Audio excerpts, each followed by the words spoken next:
If your life were a book and you were the author, how would you want your story to go?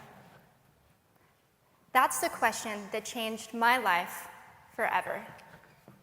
Growing up in the hot Las Vegas desert, all I wanted was to be free.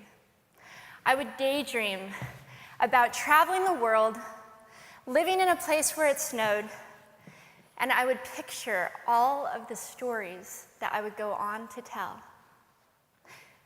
At the age of 19, the day after I graduated high school, I moved to a place where it snowed, and I became a massage therapist.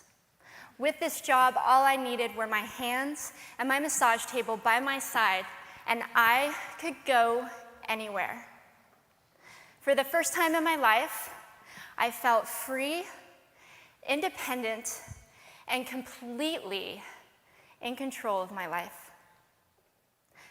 That is, until my life took a detour.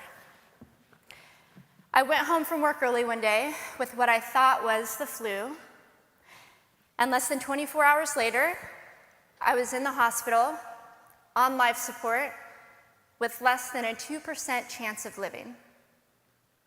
It wasn't until days later, as I lay in a coma, that the doctors diagnosed me with bacterial meningitis, a vaccine-preventable blood infection.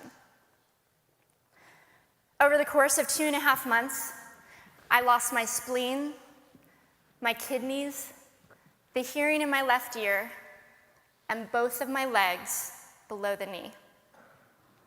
When my parents wheeled me out of the hospital, I felt like I had been pieced back together like a patchwork doll.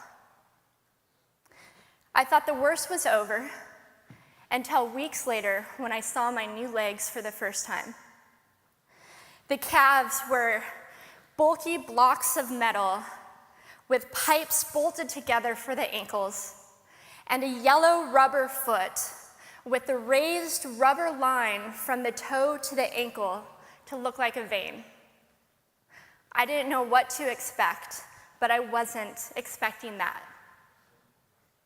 With my mom by my side and tears streaming down our faces, I strapped on these chunky legs and I stood up.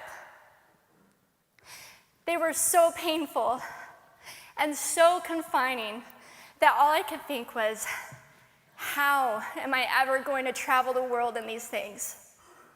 How was I ever going to live the life full of adventure and stories as I always wanted? And how was I going to snowboard again? That day, I went home, I crawled into bed, and this is what my life looked like for the next few months. Me passed out, escaping from reality, with my legs resting by my side. I was absolutely, physically, and emotionally broken. But I knew that in order to move forward, I had to let go of the old Amy and learn to embrace the new Amy. And that is when it dawned on me that I didn't have to be 5'5" anymore. I could be as tall as I wanted.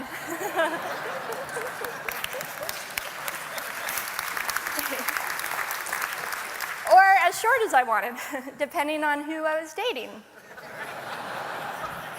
And if I snowboarded again, my feet aren't going to get cold.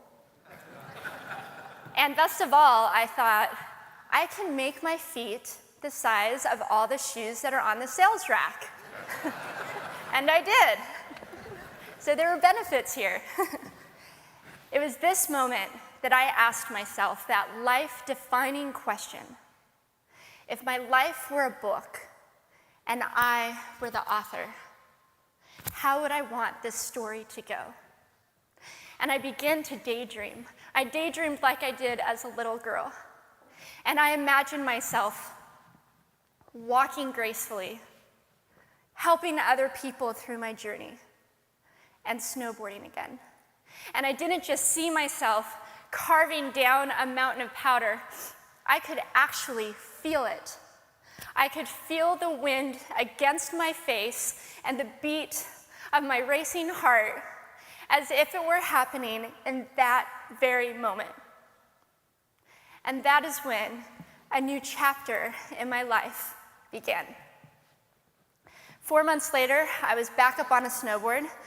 Although things didn't go quite as expected, my knees and my ankles wouldn't bend, and at one point, I traumatized all the skiers on the chairlift when I fell, and my legs, still attached to my snowboard,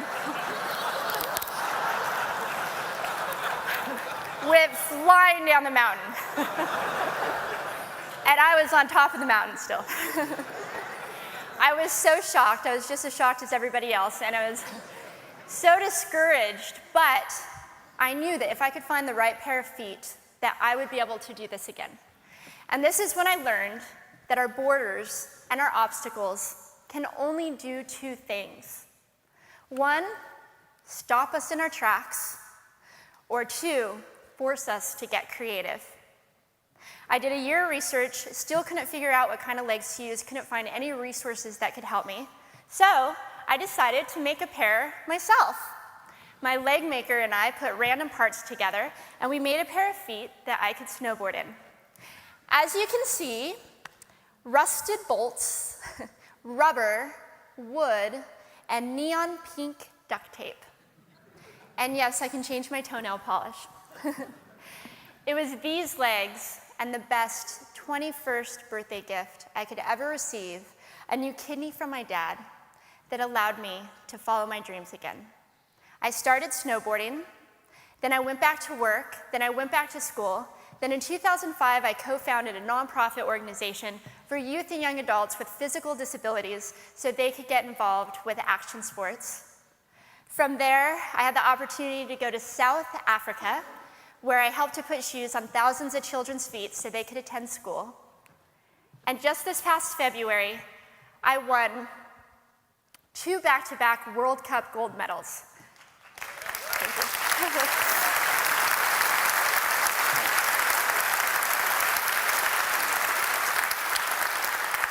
Which made me the highest-ranked adaptive female snowboarder in the world. 11 years ago, when I lost my legs, I had no idea what to expect. But if you asked me today if I would ever want to change my situation, I would have to say no. Because my legs haven't disabled me. If anything, they've enabled me. They've forced me to rely on my imagination and to believe in the possibilities. And that's why I believe that our imaginations can be used as tools for breaking through borders. Because in our minds, we can do anything, and we can be anything. It's believing in those dreams and facing our fears head on that allows us to live our lives beyond our limits.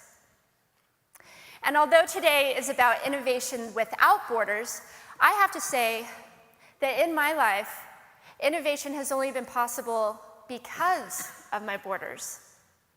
I've learned that borders are where the actual ends, but also where the imagination and the story begins. So the thought that I would like to challenge you with today is that maybe instead of looking at our challenges and our limitations as something negative or bad, we can begin to look at them as blessings. Magnificent gifts that can be used to ignite our imaginations and help us go further than we ever knew we could go. It's not about breaking down borders.